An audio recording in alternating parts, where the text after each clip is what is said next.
Good afternoon, everybody. My name is Chris Poutney, and I work as a climate and sustainability specialist at Arup. Today, we're going to talk about financing green and thriving neighbourhood projects. This presentation is structured into three main parts. The first one provides an overview of this unit and references the other contributions that follow and states what you're going to learn from this presentation. The second section discusses value streams and value capture, strategies for raising investment, and a practical roadmap for neighbourhood projects.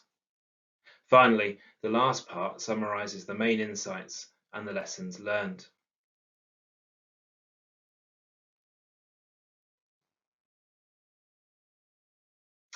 Evidence suggests that developments based on sustainable design principles can raise real estate values by 10 to 15%. There is an appetite for more livable, people-oriented cities that has been reinforced by the COVID-19 crisis, and neighbourhoods that set a positive vision of cities' low-carbon future can be a strong catalyst for change. For these reasons, green and thriving neighbourhoods are places people want to live, work and visit, and so there is a great deal of value in developing them. This unit will provide an overview of how cities can help link value to investors and raise investment for the development. In the next unit, there is a more detailed review of the principles of land value capture, which is then illustrated in a reading explaining the positive feedback loop created by a good example of land value capture. These presentations are supported by a set of additional resources and suggested links. The overview focuses on three main learning objectives. Learning Objective 1. The types of value in green and thriving neighbourhoods. Many green and thriving actions will save money over the longer term. It is important for all stakeholders to share a common understanding of how to value emissions reductions and financial costs over the development life cycle. It will be necessary to incentivise and mandate life cycle perspectives to avoid selecting solutions that minimise upfront costs at the expense of longer-term benefits. Addressing this effectively will impact procurement specifications, cost controls, and stakeholder remuneration. Learning Objective 2. How to increase and capture value. Green and thriving neighbourhoods generate various value streams. If these value streams can be captured and returned to investors, then there is a basis from which to raise development finance. Nonetheless, pursuing green and thriving outcomes requires innovative approaches and solutions. This comes with a certain level of risk. Sharing these risks between stakeholders can increase the feasibility and attractiveness of taking action. Forms of contracting should support a collaborative, risk-sharing approach rather than creating a combative environment that stifles innovation. Learning Objective 3. The strategies for raising investment. This overview will conclude with many instruments and sources at different scales that cities can mobilise to finance neighbourhood projects. It's not intended to be exhaustive or to present them in detail, but rather to inform the local decision maker about the variety of tools available.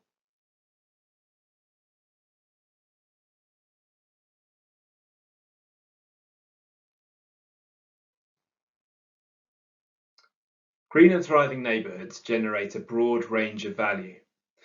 This value could be financial benefit for the developer, landowner, or other stakeholders. It also includes a wide range of social, health, and economic benefits for those living and working in the neighbourhood and for the rest of the city. The table here shows many of these value streams. Notice that some of them benefit specific project stakeholders, some benefit the neighbourhood community, and others benefit the wider city.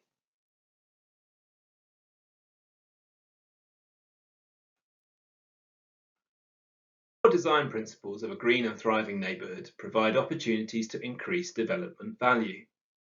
Higher density development can be supported by close proximity to transport interchanges, high quality green space, and local amenities.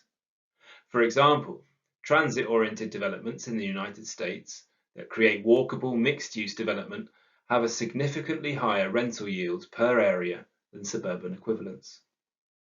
Careful urban design will align land uses to maximize development value. Active ground floor frontages will create dynamic streets, which will support a range of retail and hospitality uses. Creating safe, attractive, and car-free public realm will encourage customers to stay. Similarly, residential units adjacent to high-quality green space or waterfronts have been shown to have increased development value, while also increasing quality of life for residents. A recent study in New York City assessed the impact of street-level greenery on commercial office transactions and found that buildings with a high street-level greenness commanded 10% higher sale prices and more than 7.5% rental yield premiums. Finally, there is evidence that markets are adjusting to value energy efficiency and circular building approaches. A report by the World Business Council for Sustainable Development showed that buildings adopting circular building approaches, such as designing for flexibility and deconstruction, had increased rental yields and reduced operating costs, sold more quickly, and improved brand reputation. More significantly, prioritizing existing reuse of existing assets avoided costs for land acquisition and earthworks.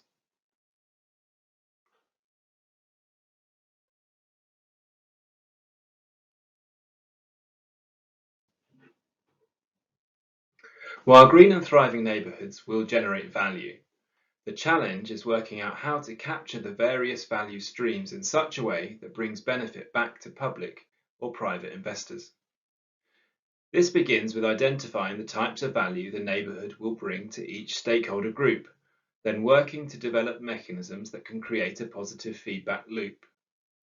For example, regenerating an urban plaza and introducing tree planting, rain gardens, pocket parks, and outdoor restaurant seating will benefit local businesses by attracting customers, incentivize workers to return to nearby offices, encourage healthy lifestyles by providing space for exercise and recreation, increase the flood resilience of underground utilities, and reduce heat gains on adjacent buildings. The mechanisms for capturing these value streams will vary, but might include one-off upfront payments, usage charges, annual business levies, or contracts to share energy bill savings. Land value capture is a term for converting the increased value due to public investment into increased public revenue for the benefit of communities. This will be explored in greater depth in the unit that follows. More generally, capturing value as public revenue is important since it allows cities to repay the upfront capital investment required to develop the neighbourhood project.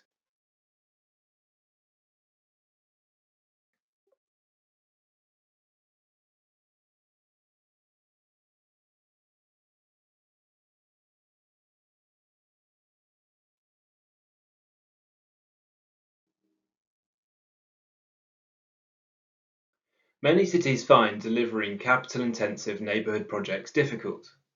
Nonetheless, there are several strategies for raising investment. Capital grant funding may come from central or regional governments to deliver specific national interests or deal with inequalities between cities. Grant funding may also be available from multilateral development banks or philanthropies where neighbourhood projects align with their corporate or charitable aims.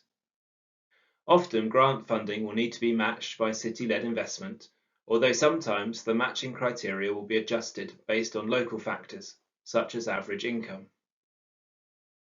Whereas funding refers to non-repayable debt, financing by borrowing from capital markets is repayable. The ability of the city to repay loans, creditworthiness, and the strength of capital markets might make borrowing difficult.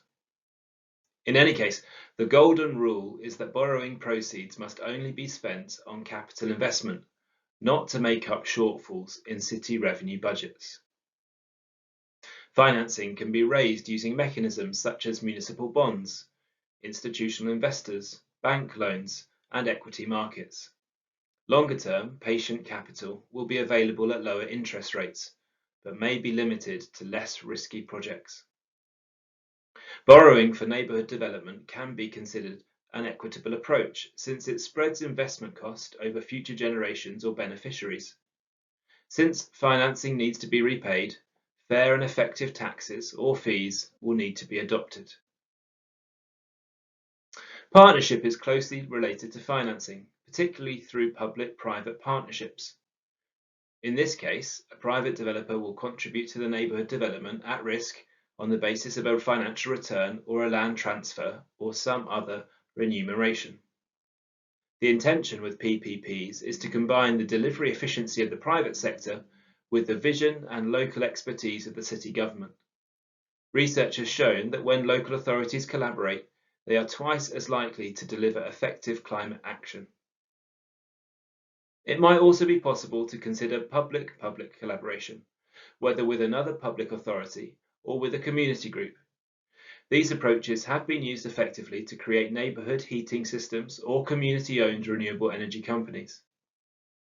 It is likely that a blended investment approach will be necessary to ensure that the city raises sufficient investment for transformational neighbourhood projects, while avoiding overspending and increasing debts for future governments and taxpayers. Funding green and thriving actions will sometimes be challenging. Beginning with easy wins and low-cost interventions can help build momentum in the near term while waiting for larger investments. Early on, undertake a financial resources review and evaluate revenues within the existing and planned neighbourhood. Map available capital grants and review the qualification criteria. Assess capital market availability and test the suitability of private or public sector partners. Look for opportunities to leverage existing neighbourhood investments, such as planned transport or utility upgrades. It may also be possible to target citywide plans or strategies that make investment funding available. It is particularly important that early investment aligns with the longer-term green and thriving outcomes. The first phases of development will embed habits and behaviours in residents and workers, so catalytic projects should set the tone of what will come. Consider broader funding sources or arrangements, such as green finance, grant funding, environmental upgrade agreements, or tax benefits to close the finance gap. These funds could come from local or international sources. When accessing these funds, often evidence of the value of the investment on climate mitigation is needed. Quantifying the impact of actions, sharing case studies, embedding commitments into formal strategies or plans, and telling the story of small wins as you go can help to develop this evidence base.